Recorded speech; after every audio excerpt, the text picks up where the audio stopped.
ہمارے یہاں ایک دوست آتے ہیں رینجر کے، اعجاز صاحب، انہوں نے یہ مجھے واقعہ سنایا۔ ایک خاتون ہے، اس وقت ان کی عمر 90 سے اوپر جا رہی ہے، 95 سال کے قریب۔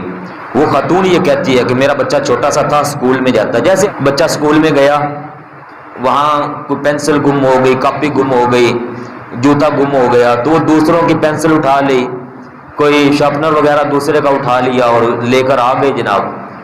وہ کہتے ہیں کہ ایسے اس بچے نے کیا، تو ماں نے جب بچے کے بیگ کو چیک کیا، اس میں کہا کہ بیٹا یہ پینسل آپ کی تو نہیں ہے، جو میں نے تمہیں خرید کر دی تھی یہ وہ تو نہیں۔ بچے نے بتا دیا کہ اماں جان یہ ایسے ایسے ہوا تھا اور میں یہ کسی کو اٹھا کر لے آیا۔ تو پتہ اس ماں نے کیا کیا؟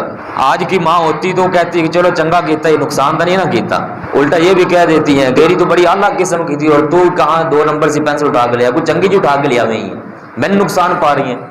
لیکن وہ ماں دیکھیے جن کی مائیں اچھی ہیں، گھر میں خواتین اچھی ہیں، اس ماں نے پتہ کیا کیا؟ اس ماں نے اپنے اس چھوٹے سے بچے کا ہاتھ پکڑ کر ہاتھ کے اوپر چھری رکھ دی اور اس بچے کو کہا کہ تجھے پتہ ہے کسی کی چیز اٹھانے کی وجہ سے بندے کو اوپر چوری کا حکم لگتا ہے، تو چور بن گیا ہے، اور ہمارا قرآن، اسلام، رب رحمان یہ فرماتا ہے کہ جو چوری کرے اس کا ہاتھ کاٹ دو۔ کیا میں تیرا ہاتھ کاٹ دوں؟